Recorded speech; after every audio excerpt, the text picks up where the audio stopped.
Well, good morning, good afternoon, everyone. Today we'll be talking about composite applications, testing composite applications, and the problems we see in test environment, and what HP has as a solution, Service Virtualization. Today's increasingly competitive world, success really depends on getting to the market first.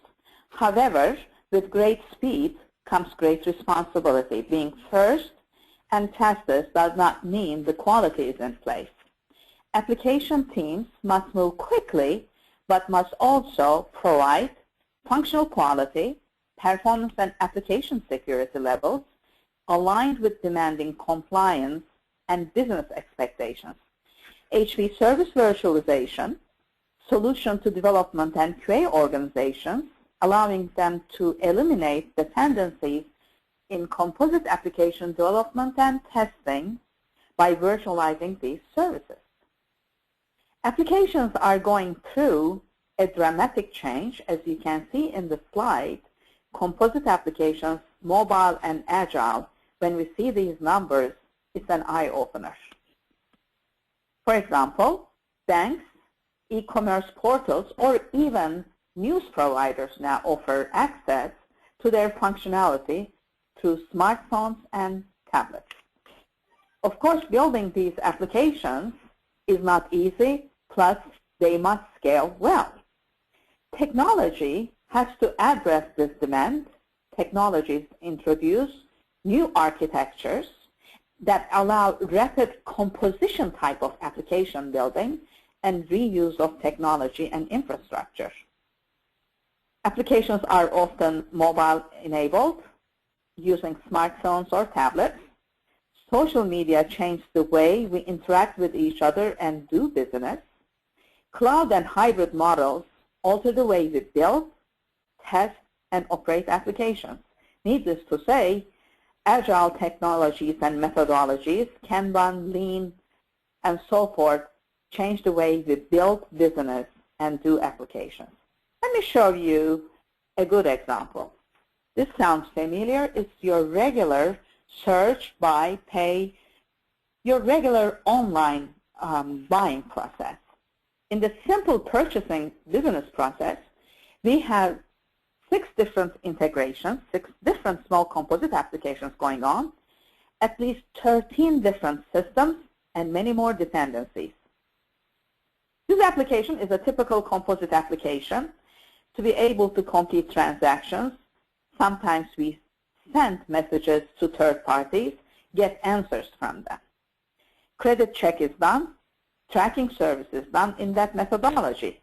What if the application team made a change to the application, such as adding an additional product line or supporting customers in other geographies? How can the change be tested for functionality and performance? Imagine when you run a test, if you're paying for these services, imagine the amount of money that would be spent for running these tests. This is a lot of concern to most of us. As you can see in this slide, quality is not only functionality. Of course, testing functional readiness is part of the big picture, but quality is much more. Not only functionality, but performance, scalability, reliability, security are major concerns. Services must be available at all phases of the application lifecycle to ensure delivery success by doing enough testing. I'm sure you heard all of these. It takes too long to develop and test. It's very expensive to test, difficult to test. There are many defects in production. Keeping track of development schedules, especially when we have multiple vendors and dependencies in composite applications, naturally we have domino effect on testing. As you know, no matter what, testing is always at the very end, unless we're doing 100% agile. What can be done so that the test team can do their actual job, which is testing? When we come to agile, it becomes sometimes even more difficult, especially when you have services sitting in cloud, or some of the services are coming from open source, or sometimes pay-per-use. Think about when you run a performance test, the number of times you may end up calling the same service. Are we going to pay for all of these? Or if it's open source, how are we going to perform the security testing before using it? Dependency in terms of response time is very important in composite applications. Once you go through the gateway, you have to synchronize the app for the third or fifth composite application. SLAs cannot be more than few seconds, just as you see in this slide. Sometimes these services are not available. Sometimes the development team cannot deliver it on time. Sometimes we cannot reach to the database, or we are getting them from mainframe. You have access at certain time of the day, which is usually at night, or you have single sign-on, or there are security-related issues. So you're not even allowed to test at all. These are real scenarios from real life. How do you solve all of these challenges?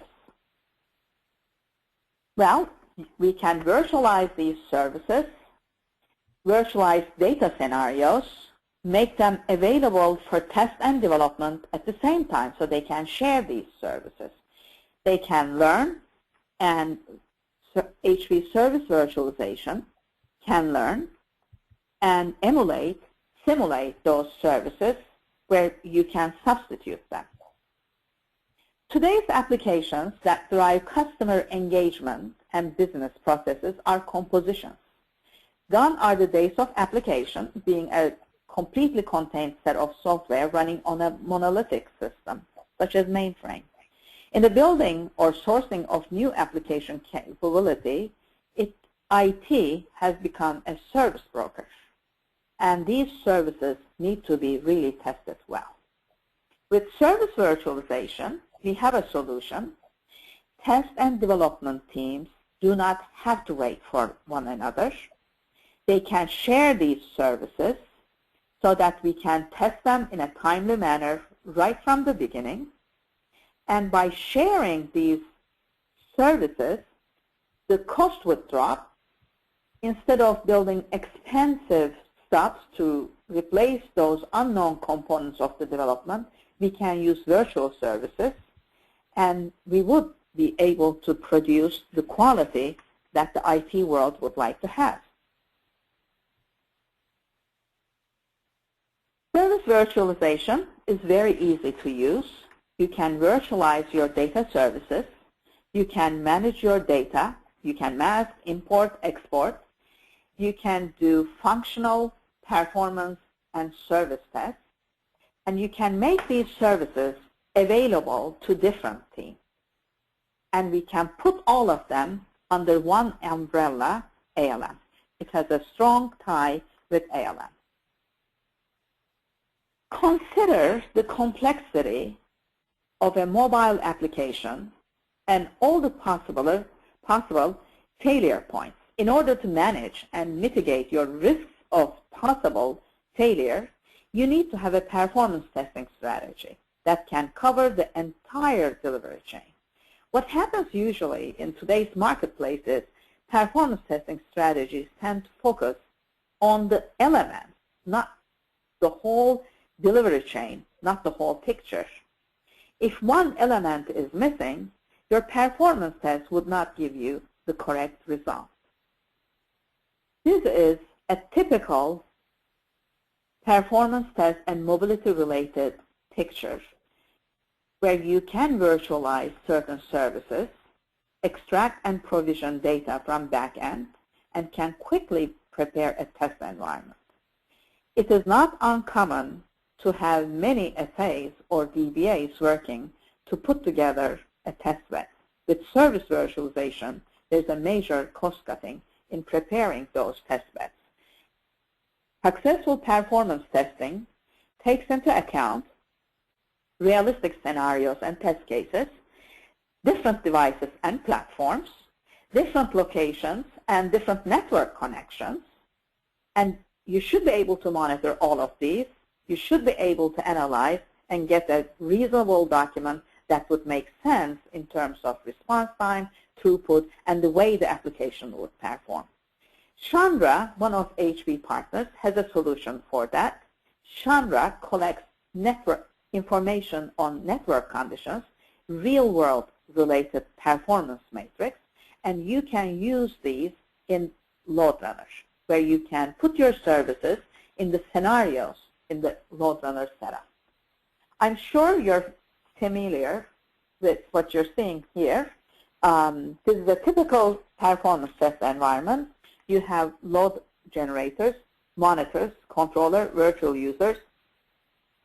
In an application, like a composite application, SLAs are extremely important because there are dependencies in the application. To go from point A to point C, let's say, in an application, every single component should perform in the way it's supposed to perform and meet the SLAs. If one SLA is not met, guess what happens?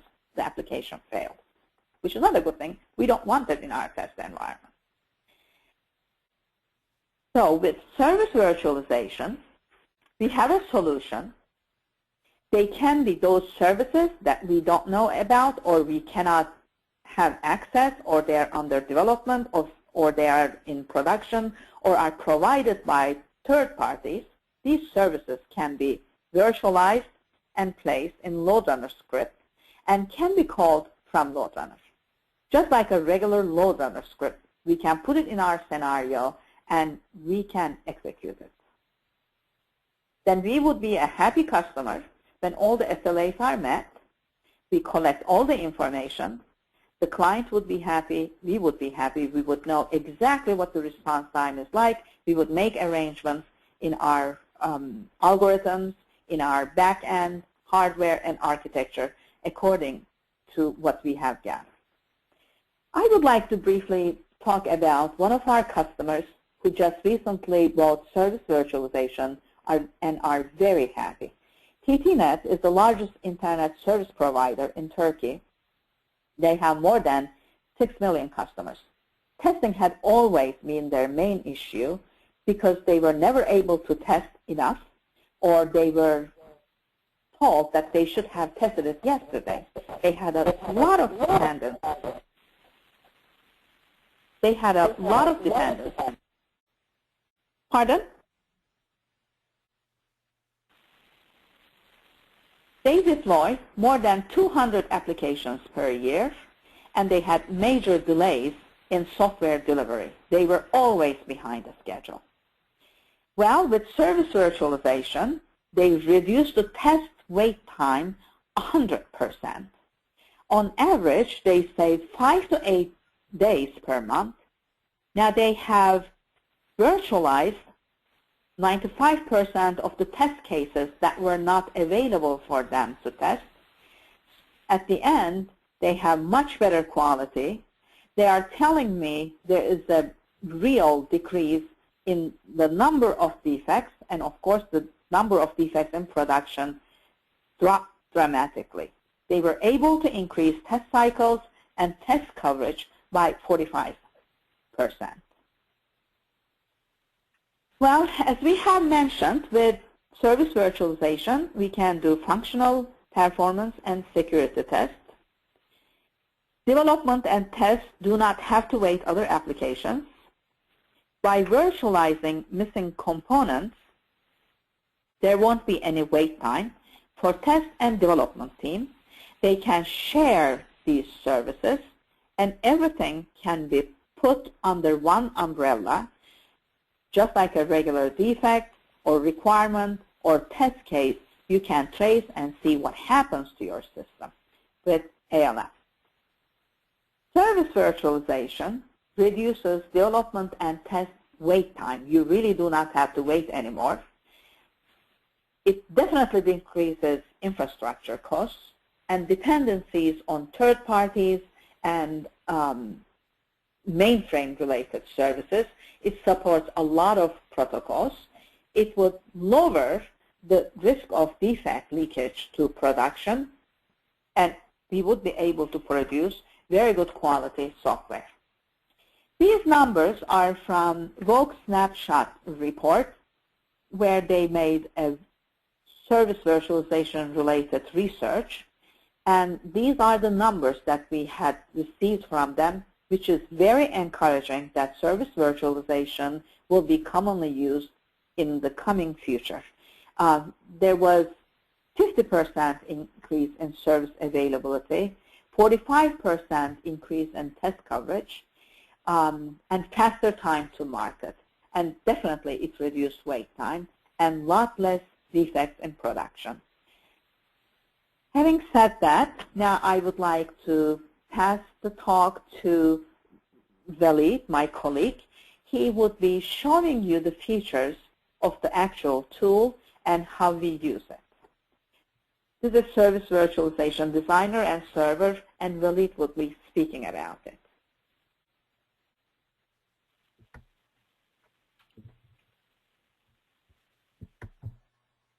Hello, everyone. So I just opened the HP Service Virtualization Designer, and the Designer is nothing more than the environment where we create virtual services.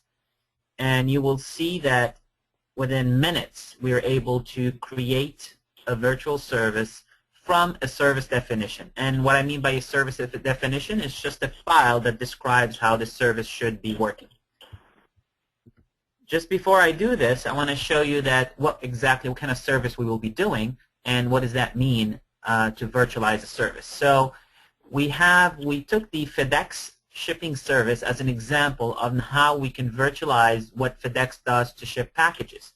So today, most applications have an interface to FedEx where they submit information and they get a tracking number, and the next day FedEx comes and pick up the package. Well, this communication you're probably familiar with called web services. So the use case is having a developer needing to write his own application, and at some point in his application will write a piece of code that will submit a request to FedEx, and he can integrate shipping functionality in his application.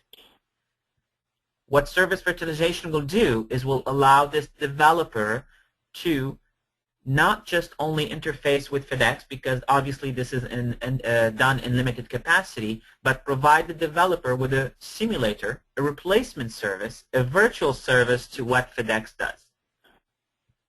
So without further ado, let me show you how this process is executed and how easy it is to do it. So I'm just going to start a new project.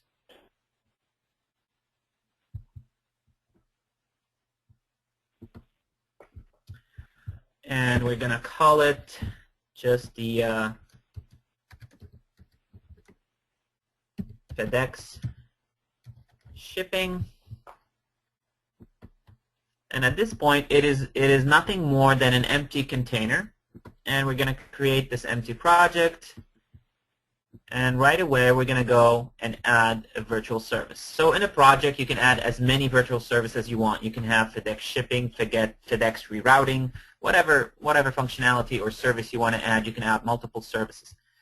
And as I told you, I'm going to be using the FedEx service definition file. This is a file that describes how FedEx would like other applications to talk to it. I'm going to process that file, and right away I am able to create the skeleton of what that shipping service looked like. I'm skipping some of the details, the modifications that I did, because they're not really relevant to the demonstration. But essentially all I did is I processed the WSDL file, and I now have a virtual service represented by a virtual endpoint. And think of it as just a URL where I can actually access that service. And here I can see the real endpoint. That's the URL that takes me to FedEx, and that's the URL that takes me to the virtual service, which is a copy of the FedEx service. And I click Virtualize.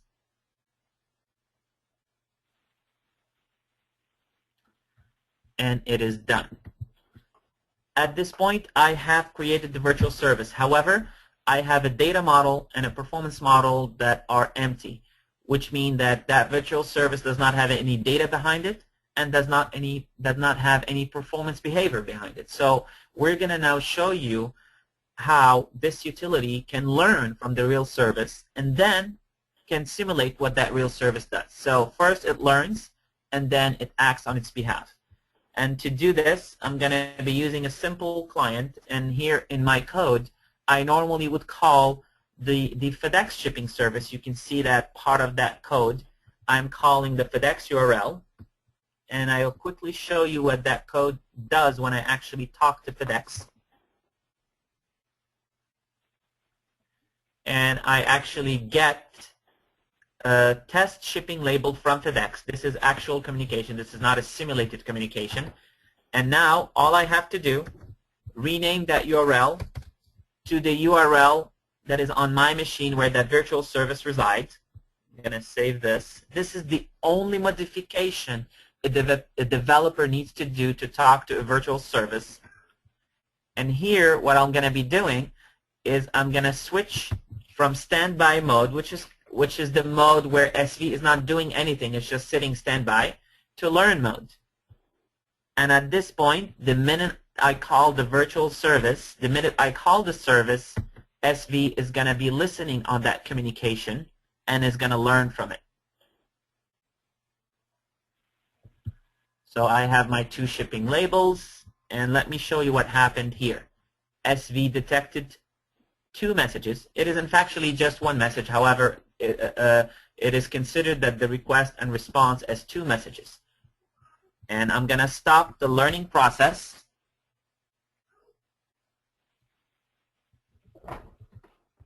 And I'm going to load the data model to show you where the data is stored.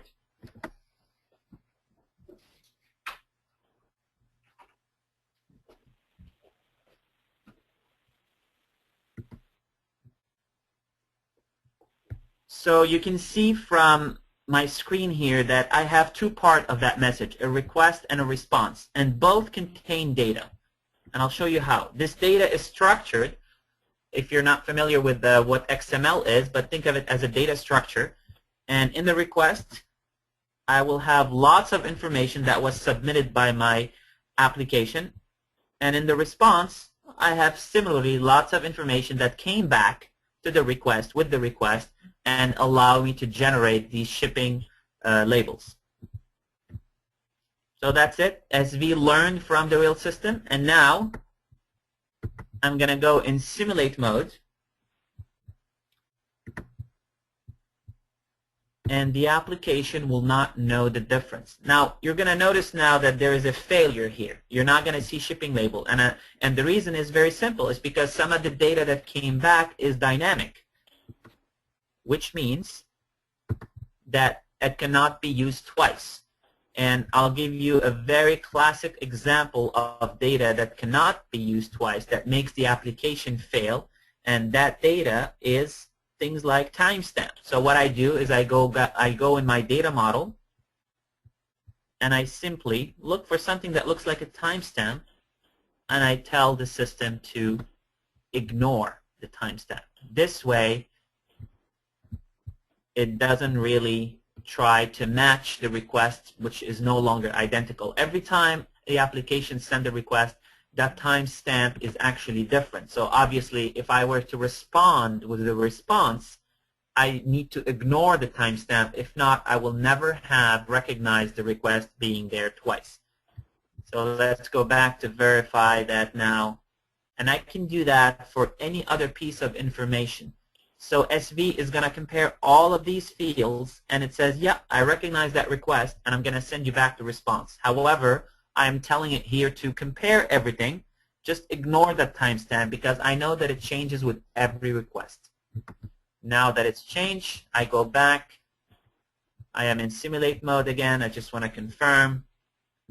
And this time, the application should get the equivalent. And I have here my shipping labels. At this point, the real FedEx system is no longer involved. As you can see, I'm not even using the real URL. I'm just talking to the virtual service. What I can then do, this is just one type of request. I can stop the simulator, I can go and I can add as many rows as I want, as many data as I want with different types of responses. I can import messages from an external data source. I can link that data model to an Excel file which contains all other requests and response pairs. I have the flexibility to now feed the virtual service all kinds of data characteristics and go and do my integration testing, my functional testing, my performance testing. So it took me only minutes to create a virtual service, a simulator, and it took me minutes to feed it data, and now I can add on top of it, and now I can use it in place of the real service. Just a couple of minutes on the performance model. I don't only simulate the data model, I can also simulate the virtual service performance. So by default, the performance at which the virtual service will perform is the equivalent of the same performance of the real system. But then I can decide to make it go faster or slower.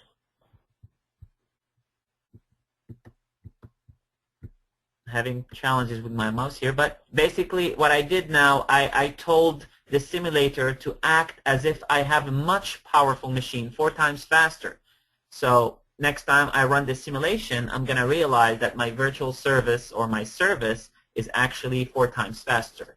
Or I can say to slow this down and see what happens if I have a slow shipping service. What does that do to my business? What does that do to my other business processes? What is the impact downstream? So controlling the performance of the virtual service, controlling the data of the virtual service allow me to have a very smart simulator. And that what you saw here is I did not code anything. I did not script anything. The only thing that is needed is simply point to the virtual service address. And that's the only change that you need to do to interact with the virtual service. The rest is just point and click. So that concludes the demonstration. I'm open for any questions. Thank you, Willie. This was very nice. Now we can really take the questions.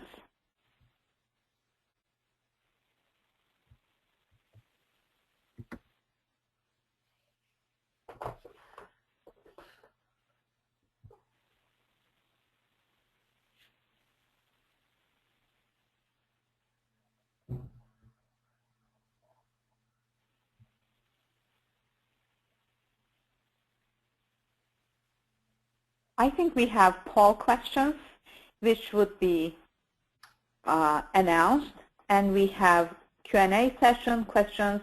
We would answer them, and we'll make sure we post them in the website. Thank you so much. I really appreciate it. If you would like to get in touch with us, these are the information. It's me, Ferhan Kılıkal, Manish from Asia Pacific, and Willie Tabeka from Professional Services. We would be happy to answer your questions. Farhan and Waleed, just a couple of questions. Okay. Yep. One was for Farhan was you talking about the products for testing mobile, and you mentioned I think on one of the slides there were 2 products there, which was Shunra and also Perfecto Mobile. Now, could you just take us through the difference between those 2 products in terms of what they'd be used for testing virtual services? Sure. Mobile testing is not different than any other type of testing, but you would have a lot of services. As you had seen in the presentation, the ratio of mobile application development by year 2016 would be 4:1. So there's a lot of mobile applications being developed by using services and compositions, I would say, and their testing becomes challenging. So by service virtualization, we increase the amount of testing that can be done, and for that we are using Perfecto for functional testing. You can automate your mobile testing related scripts by using UFT and through Perfecto. And Chandra, as you had seen in the slides, it collects real-time information about the network and matrix related to internet. So when you're running your load test, as Walid had demonstrated, you would put these services in a scenario in LoadRunner, and from LoadRunner you can connect to these virtual services and run them, but you can put the input from Chandra that collects all the real-world network-related information. So the results of your load test would be very accurate, almost close to the real performance the end user would have. I hope this answers the question. Yes, so Chandra is used for performance testing and Perfecto is used for functional testing. Correct. You're right. Perfecto is for functional testing, and we automate it by using UFT, Unified Functional Testing Tool. And Chandra is for performance testing, and we combine it with load runners and performance centers. Okay, so there's another question for Farhan, which yes. is how can service virtualization be used in an agile environment, and what are the benefits? As you all know, speed is the name of the game, and agile is going lean and speed. I cannot think developing with agile methodologies where you have to wait for tests. So by virtualizing the components that are not available to test, you would be able to continue your agile methodology development and test at a very good speed. And same thing applies with test automation. In agile methodologies, automation and service virtualization are hand in hand. They are like couples that you cannot separate them. So test automation and service virtualization really makes it happen in agile environments. Because in agile, you cannot wait for a test. And by service virtualization, you get rid of these type of dependencies. And by automation, you're definitely bringing the speed. So they all go hand in hand together. Okay, the question for Wally, which is how long does it take to install, configure, and learn the service virtualization product? Install and configure, it only takes a few hours if you have the system and software requirements. It's a relatively straightforward install like any Windows application. To learn the tool, I would recommend 1 week to get the basic functionality to go through the different technology. In the demo, you only saw the case of web services, which is the most common. However, as you learned through this presentation, we deal with protocols, meaning we can virtualize systems that deal with MQ, mainframe, and other technologies. And during that week, you will have the ability to test how to virtualize services that pertain to different technology. After that 1 week, it is really up to you to get more practice on the solution. The product itself is not difficult at all because it does not involve any coding or development expertise. It just requires you to be familiar with the technologies that are behind those services. Okay, and another one for Wally.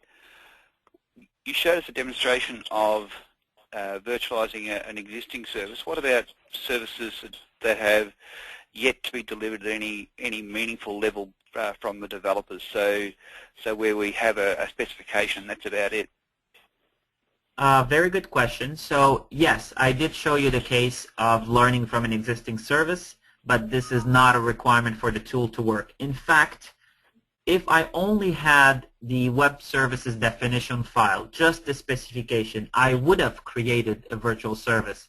And then all I need to do is open the data model and import a sample message, or I can build a message myself into that data structure in an Excel-like data sheet. So no, you do not need to necessarily learn from an existing service in order to make it work. Furthermore, even if you didn't have a specification of the service and all you have is a sample request and a sample response, You created your own request XML, and you created your own response XML. You can import a request and a response, and the system reverse engineering and recreate the WSDL internally and recreate the service only from the sample request and response. That's certainly impressive. All right, so there's a couple more questions that we possibly already answered, but I'll put them up anyway. Do you have any way to calculate the ROI when leveraging service virtualization? Either one of you can answer that one. Well, actually, since it's a new product, we're in the process of collecting information from our clients. But in general, this is the trend that I'm seeing.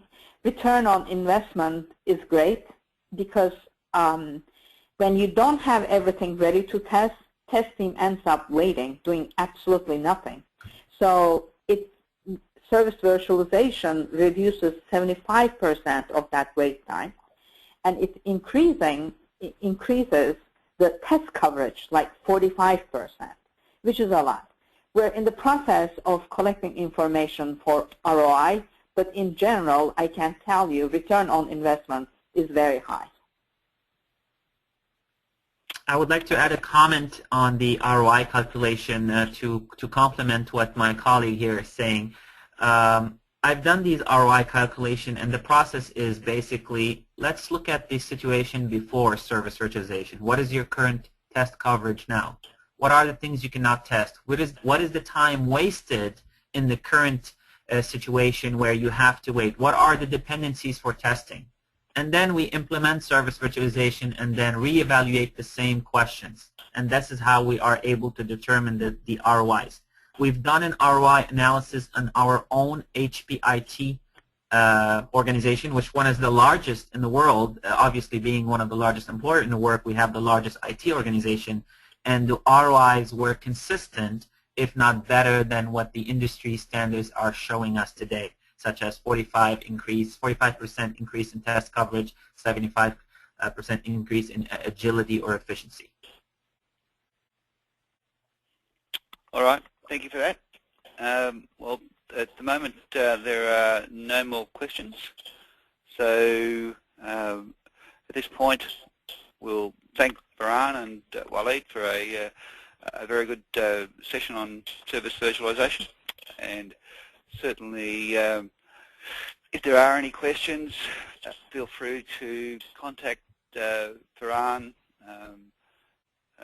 Walid at those email addresses you can see on the screen there, or for those who are Vivid members in Melbourne chapter, you can contact myself or anyone else involved in the Melbourne chapter, and we'll attempt to pass on any messages or to get answers for you. And we'll also have some follow-up discussions in our next meeting. So in the meantime, this recording, or the recording of this session, will be up on the Vivid website. So it's a good opportunity to go up there and review it again if there's anything else you want to or anything you weren't clear on. And at this point, I think thank you to Farhan and Walid, and we'll let them go off to the rest of their day, and we'll thank them for their time. Thank you, Doug. And if anyone is interested, they can go to HV website, hv.com/go-sv. Thank you so much. Thank you.